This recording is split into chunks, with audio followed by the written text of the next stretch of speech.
The human ship USS Horizon moved slowly through space toward the massive alien vessel. Captain Jake Morrison stood on the bridge, watching the giant ship grow larger on the screen. He had never seen anything like it.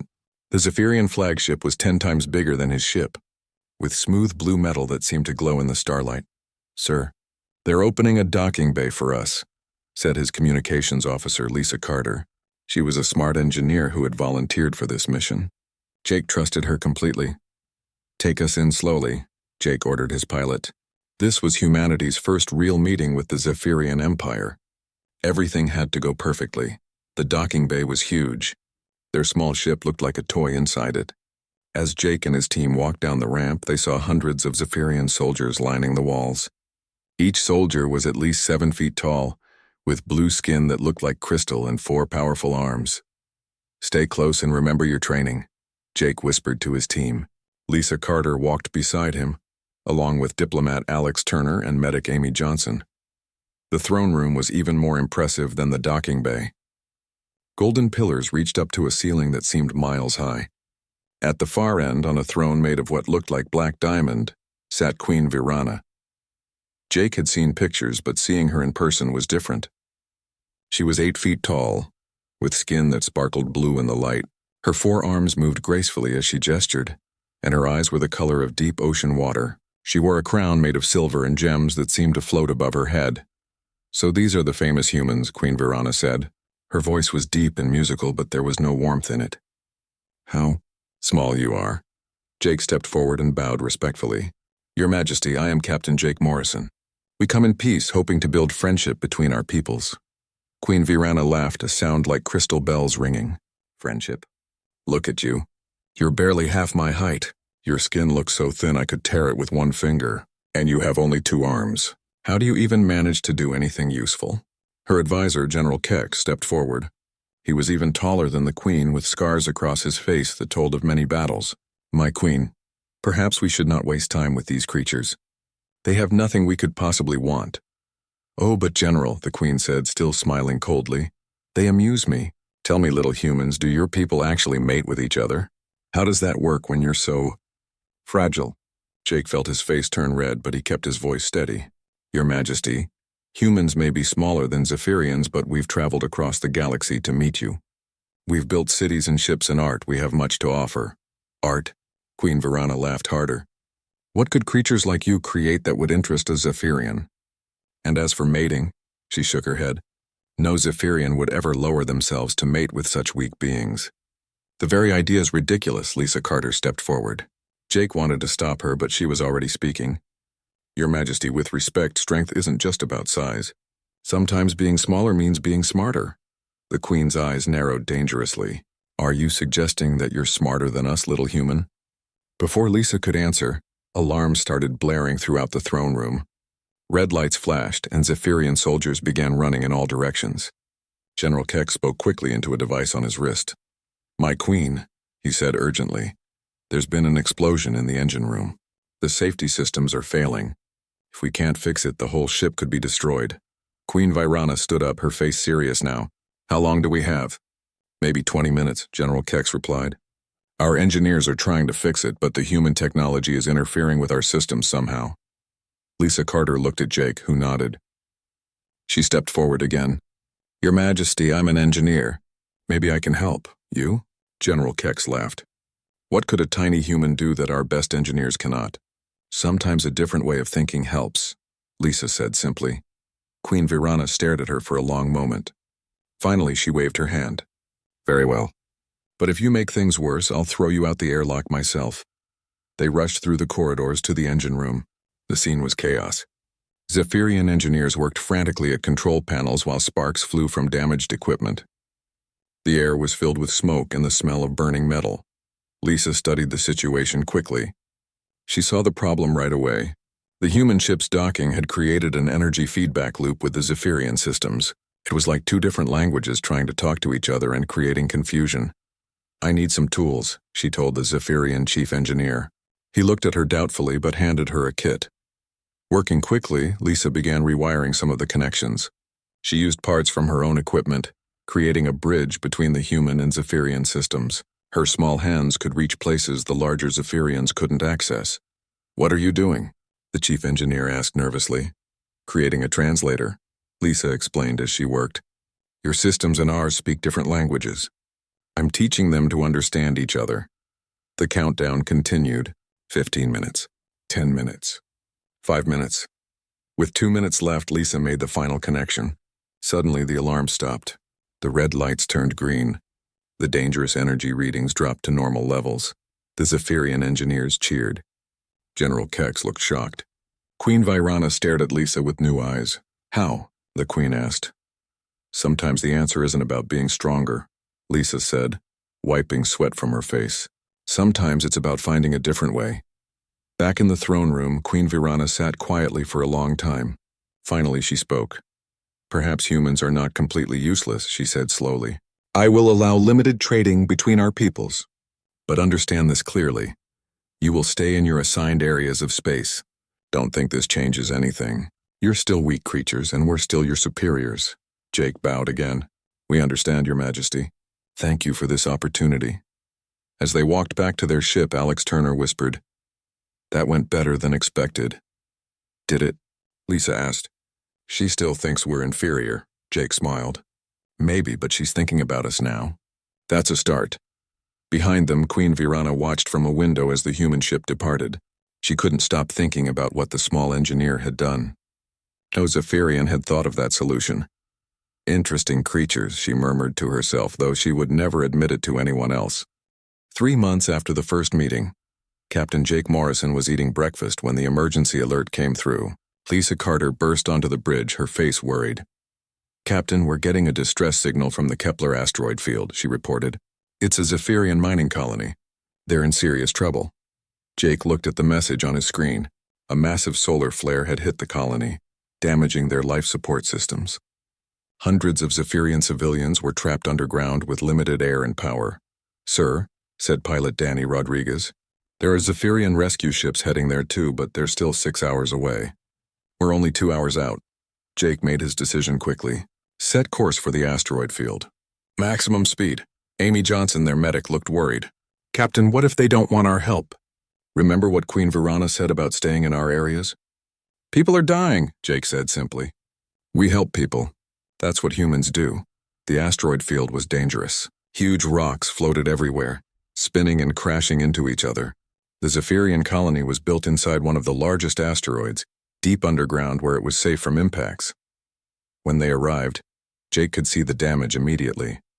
The solar flare had hit the colony's power station, causing explosions that collapsed several tunnels. Emergency lights flickered weakly in the darkness.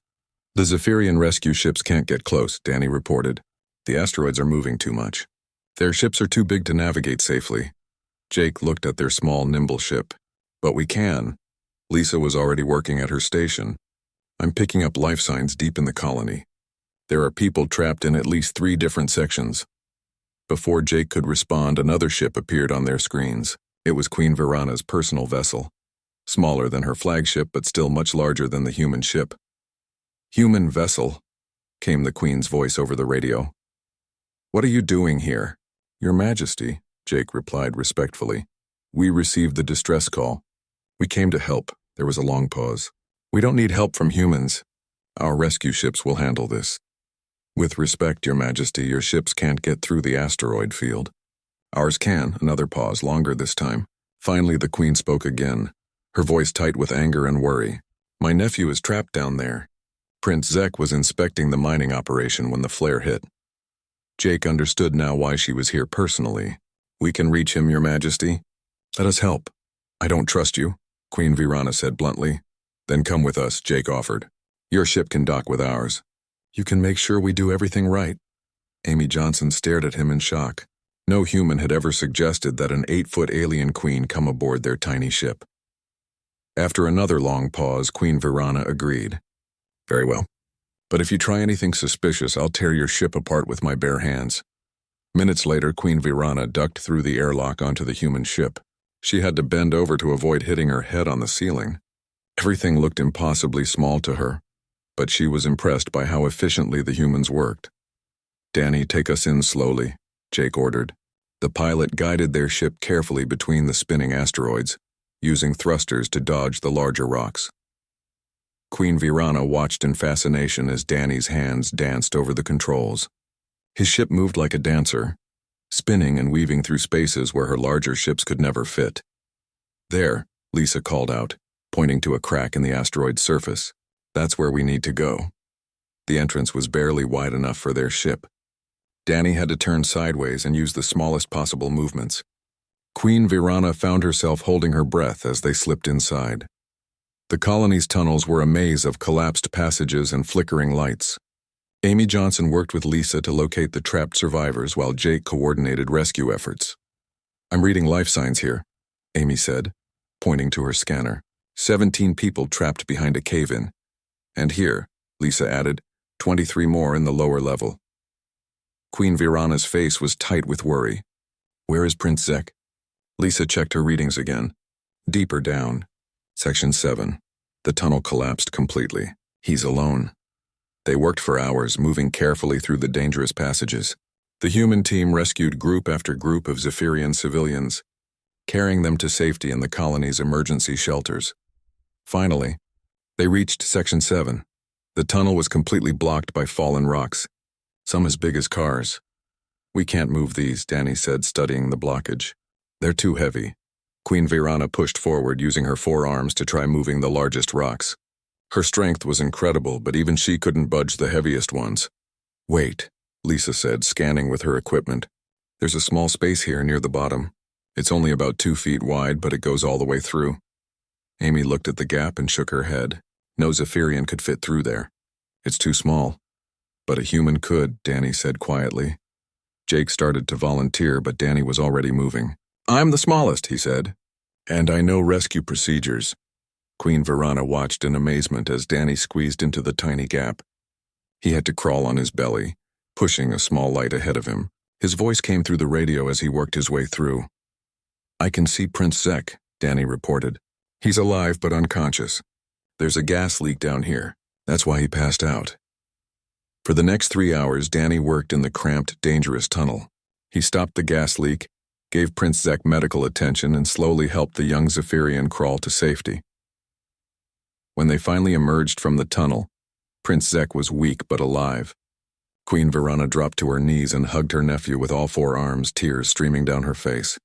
"Thank you," she whispered to Danny, her voice breaking. "You saved his life."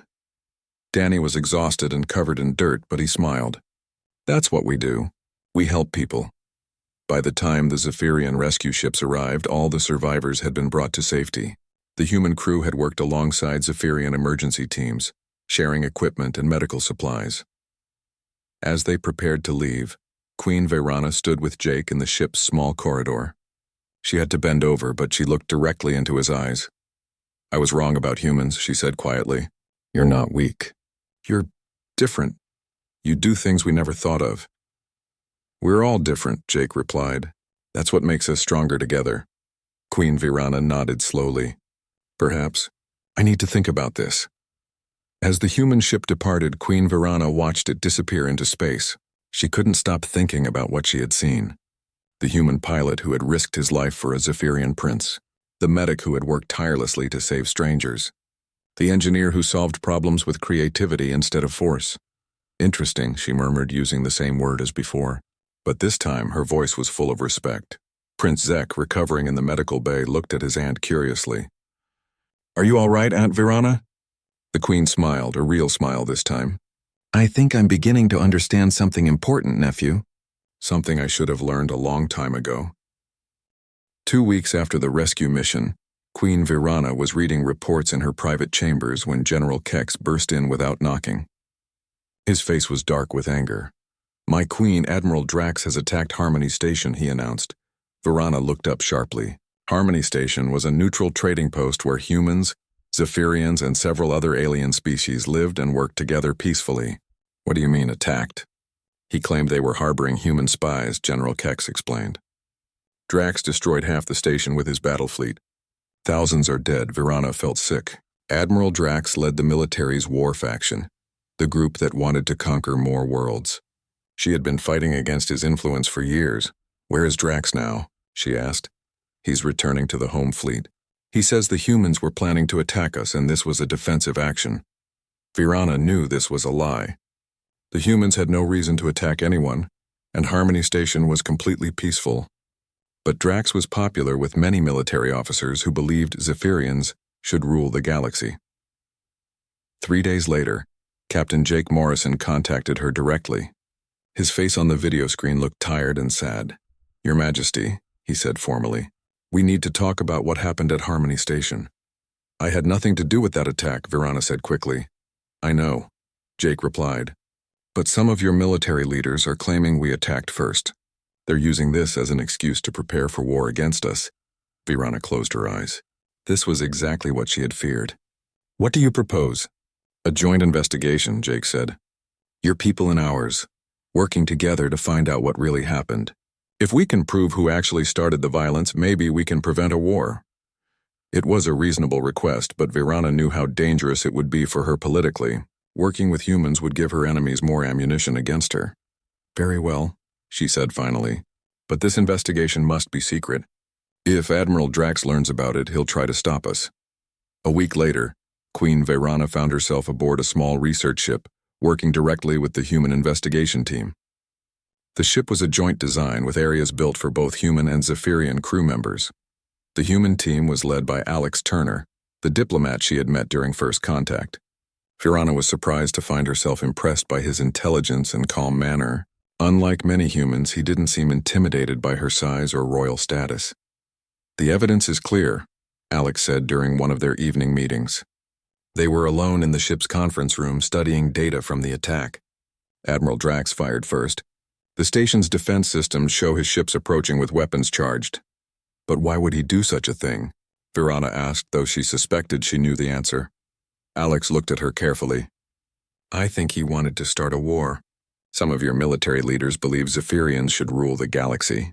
A war with humans would give them an excuse to take over more territory." Virana nodded sadly. "You're right. Drax has been pushing for expansion for years. He thinks other species are inferior and should serve us. What do you think?" Alex asked quietly. Virana was quiet for a long moment. A month ago, she might have agreed with Drax. But after working with the humans during the rescue mission, and now seeing Alex's sharp mind in action, her opinions were changing. "I think," she said slowly, "that I've been wrong about many things." Over the following weeks, Virana spent more and more time talking with Alex. During the day, they worked on the investigation, gathering evidence and interviewing witnesses. During the evenings, they talked about leadership, responsibility, and the challenges of ruling. "It must be difficult," Alex said one night, "being responsible for billions of people.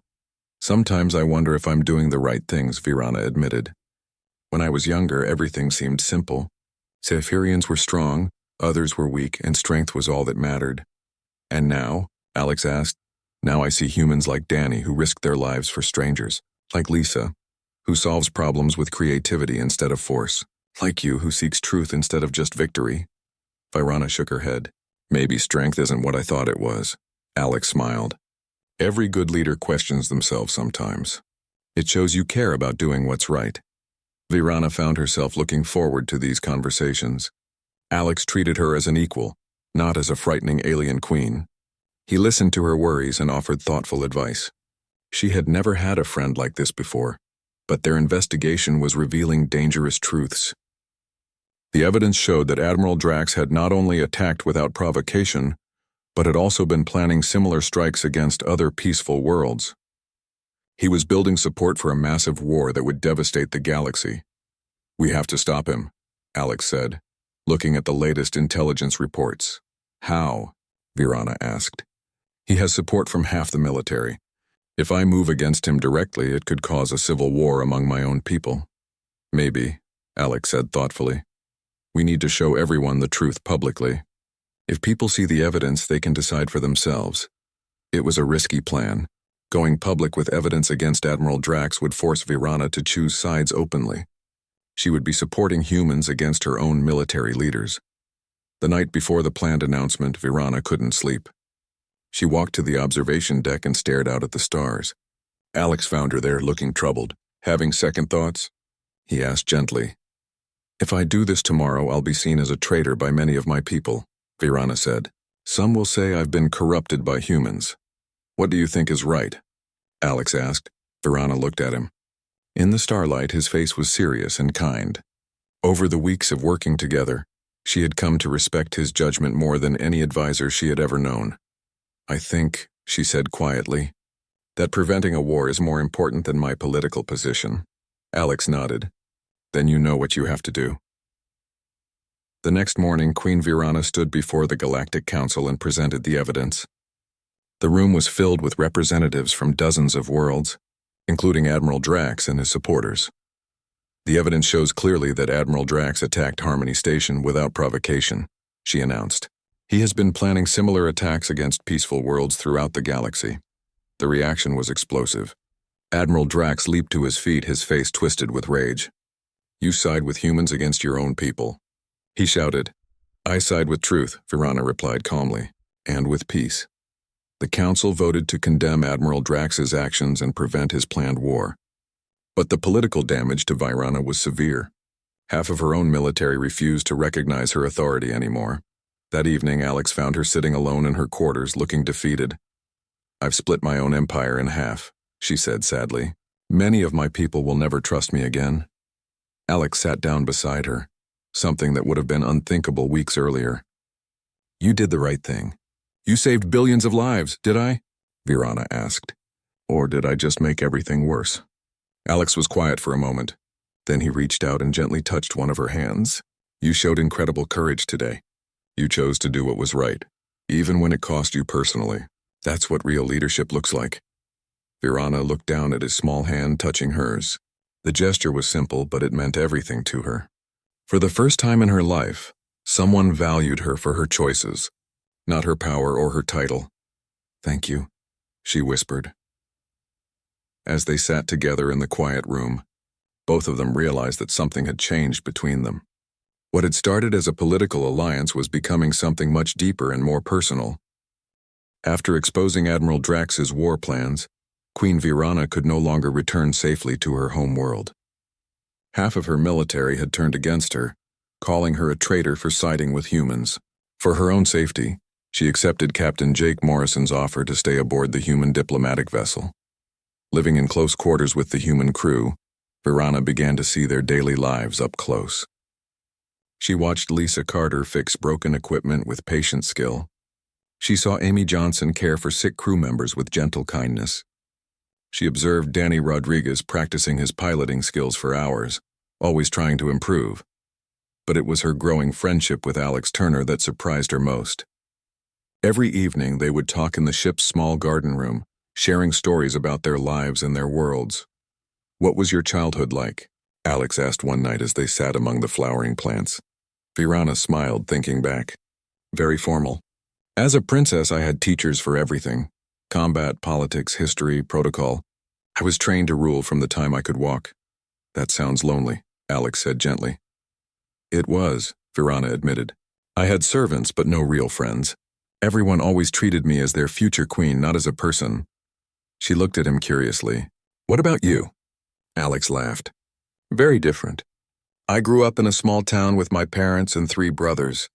We were always playing together, fighting together, learning together. It was noisy and messy and wonderful. It sounds perfect, Virana said wistfully. It was good, Alex agreed. But I always wondered what it would be like to see the stars, to meet people from other worlds. That's why I became a diplomat. As the weeks passed, their conversations became more personal. They talked about their hopes and fears, their dreams for the future. Virana found herself looking forward to these talks more than anything else in her day. One evening, as they walked through the ship's corridors, Virana realized that her feelings for Alex had grown beyond friendship. The thought terrified her.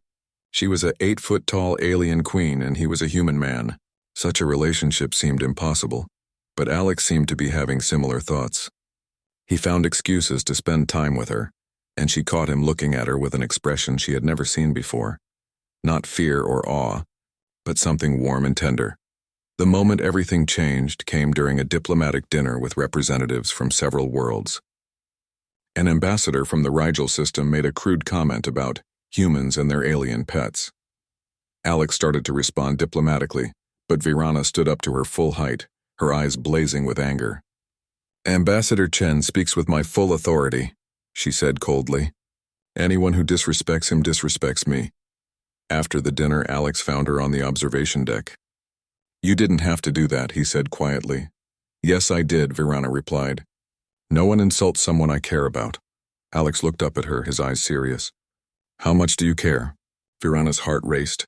This was the moment she had been both hoping for and dreading. "More than I should," she whispered. Alex stepped closer despite having to crane his neck to look up at her. "What if I feel the same way?" That night they talked until dawn about the impossibility of their situation. They were from different species, different worlds, different sizes. Any relationship between them would face enormous challenges.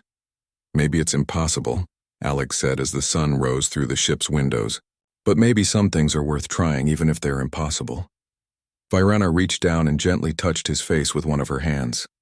"I've spent my whole life doing what was expected of me. For once I want to do something because it feels right." Their relationship developed slowly and carefully. They had to learn each other's ways, find compromises that worked for both of them. The size difference alone created dozens of practical challenges, but they solved each one with patience and creativity. The crew of the ship gradually accepted their unusual romance. Captain Jake Morrison was the first to openly support them, followed by Lisa Carter and Amy Johnson. Danny Rodriguez built special furniture that worked for both human and Zephyrian proportions, but the real test came when Dr. Rachel Kim, the ship's chief scientist, approached them with an extraordinary request. "I'd like to study your relationship," she said carefully. "From a biological perspective, the fact that you two can be close suggests something remarkable about our species." Both Virana and Alex were embarrassed by the request, but they agreed to help with the research. Dr. Kim worked with Healer Zahn, a Zephyrian medical expert who had remained loyal to Virana. Their research revealed something amazing. Deep in both human and Zephyrian DNA were genetic markers that suggested both species had evolved from the same ancient race, millions of years ago. They were distant cousins, separated by time and space, but still fundamentally compatible. "This explains why your emotional bonds work so well," Dr. Kim explained to them. "You're not as different as we thought." The discovery gave Virana and Alex hope that their relationship might actually be possible long-term. But that hope was tested when Virana began feeling sick during their morning walks. At first, she thought it was just stress from her political situation. But when the sickness continued for weeks, Healer Zahn insisted on examining her. The results shocked everyone. "My queen," Healer Zahn said, his voice filled with amazement. "You're pregnant." Virana stared at him in disbelief. "That's impossible. Humans and Zephyrians can't." "Apparently they can," Dr. Kim said, checking her own test results. "The baby is developing normally. It's incredible." Alex was speechless when they told him. He sat down heavily, his face pale with shock and wonder. "Are you all right?" Virana asked, suddenly worried that he might not want a child. "I'm terrified," Alex said honestly, and amazed. And happy, and terrified again. He looked up at her with tears in his eyes. "We're going to have a baby." The news spread quickly throughout both human and Zephyrian space. Reactions were mixed and intense. Some people celebrated it as a miracle that proved the two species could live in harmony.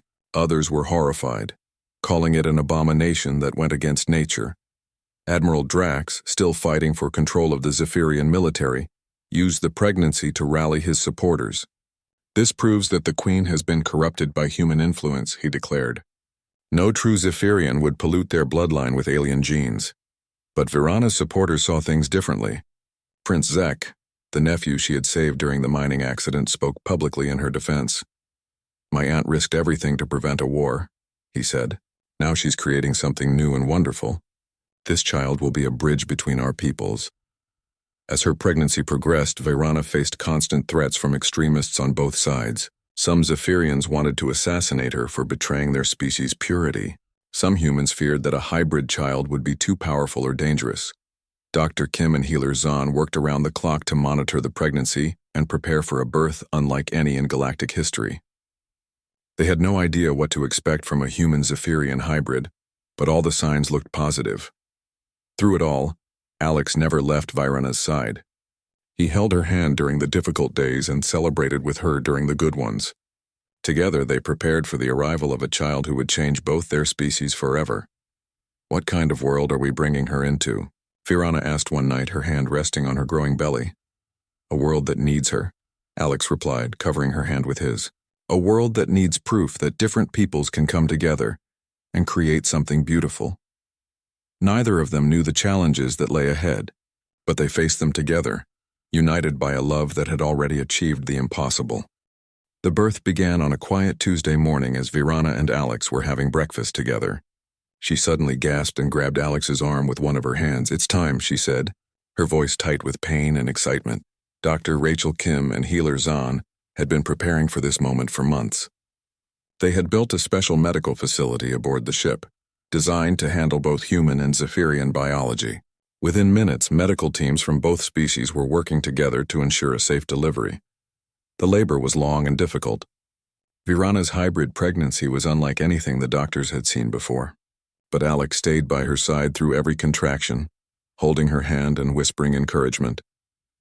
"You're the strongest person I know," he told her during a particularly painful moment. "You can do this." After 18 hours of labor, their daughter was finally born. The medical team worked quietly for several tense minutes before Dr. Kim smiled and announced, "She's perfect." The baby was beautiful and unique. She had her mother's blue-tinted skin, but in a softer shade that seemed to glow with inner light. She had her father's facial features, but her mother's striking eyes. Most remarkably, she had been born with 2 arms instead of 4, but those arms showed incredible strength for such a tiny being. "What should we call her?" Alex asked, tears streaming down his face as he looked at his daughter. Virana smiled through her exhaustion. "Nova," she said softly, "because she's something new in the universe." Baby Nova's existence sent shockwaves throughout the galaxy. Scientists called her a miracle of biology. Politicians debated what her birth meant for interspecies relations. Religious leaders argued about whether she was blessed or cursed, but for her parents she was simply perfect. The peaceful moment didn't last long. 3 days after Nova's birth, Admiral Drax made his final desperate move for power. Using the confusion caused by the baby's birth, he launched a surprise attack on the space station where Virana's loyal supporters had gathered. "He's trying to eliminate everyone who might challenge his rule," Captain Jake Morrison reported grimly. "If he succeeds, he'll control the entire Zephyrian military." Virana was still weak from giving birth, but she insisted on joining the defense. "I won't let him destroy everything we've worked for," she declared. The battle was intense but brief. Human and Zephyrian ships fought side by side for the first time in history, their crews working together with surprising effectiveness. Danny Rodriguez piloted rescue missions through heavy fire, while Lisa Carter coordinated the defense systems. The turning point came when Prince Zek arrived with a fleet of young Zephyrian officers who supported the alliance with humans. They had been waiting for the right moment to oppose Admiral Drax, and baby Nova's birth had given them the courage to act. "The future belongs to cooperation, not conquest," Prince Zek announced as his ships joined the battle. Faced with united human and Zephyrian forces, Admiral Drax's rebellion collapsed. He was captured trying to flee in a stolen ship. His dreams of galactic domination ended. But the real victory came later, during the peace negotiations. Baby Nova slept peacefully in her mother's arms as representatives from dozens of worlds gathered to discuss the future. "This child proves that we don't have to be enemies," said Ambassador Chen from the Rigel system, the same man who had once made cruel comments about humans and aliens. "If a human and a Zephyrian can create new life together, then all our species can find ways to work together." The negotiations led to the creation of the Galactic Cooperation Council, with Virana and Alex serving as co-leaders. Their first project was establishing a joint colony where humans, Zephyrians, and other species could live and work together as equals. The colony was built on a beautiful world with blue skies and green forests, perfect for raising children of all species. They named it Haven because it was a safe place for anyone seeking a better life.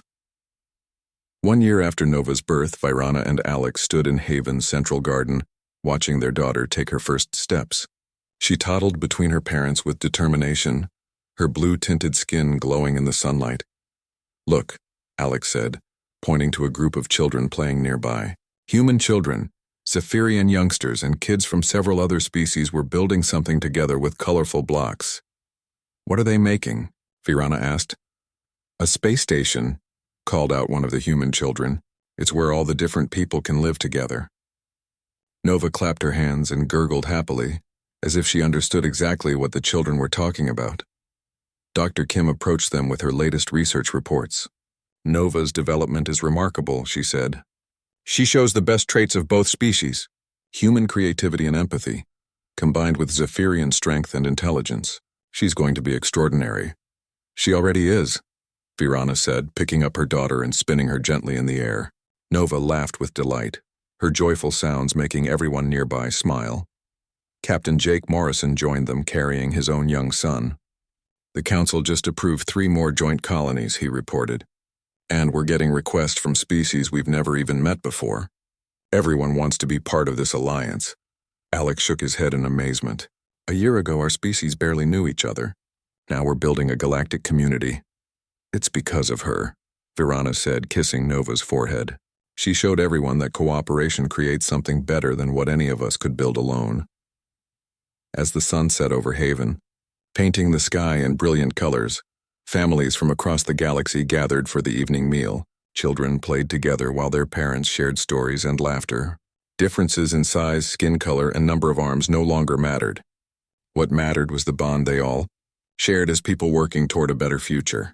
Nova fell asleep in her mother's arms as Alex told her a bedtime story about brave explorers who traveled the stars to make friends with aliens. It was a story that had once been pure fantasy, but was now simply Nova's everyday reality. Do you think she'll understand how important she is? Alex asked quietly as they walked home through the colony's peaceful streets. Virana looked down at their sleeping daughter, then up at the stars beginning to appear in the darkening sky. I think she'll understand that everyone is important. That's the lesson she's teaching all of us. In the months that followed, similar colonies sprouted throughout the galaxy. Trade flourished between species that had once been enemies. Scientific discoveries accelerated as different minds worked together on common problems. Art and music evolved in beautiful new directions as cultures blended and influenced each other. Admiral Drax, serving his prison sentence on a rehabilitation world, was forced to watch news reports of the galaxy's peaceful transformation.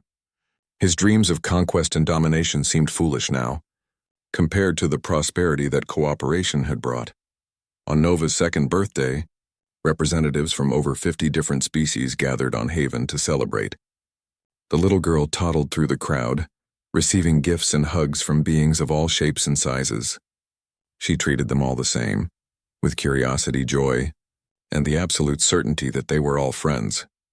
Queen Virana, who had once mocked the very idea of human mates, now stood hand in hand with Alex as they watched their daughter play with children from across the galaxy. She remembered her old prejudices with embarrassment and gratitude. Embarrassment at how wrong she had been and gratitude that she had learned to change. What do you think Nova will be when she grows up? Alex asked.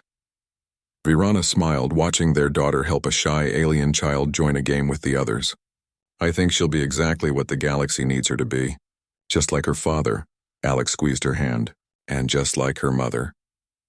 As night fell over Haven, the first joint human Zephyrian colony, Nova's laughter could be heard across the garden, mixing with the voices of children from dozens of worlds.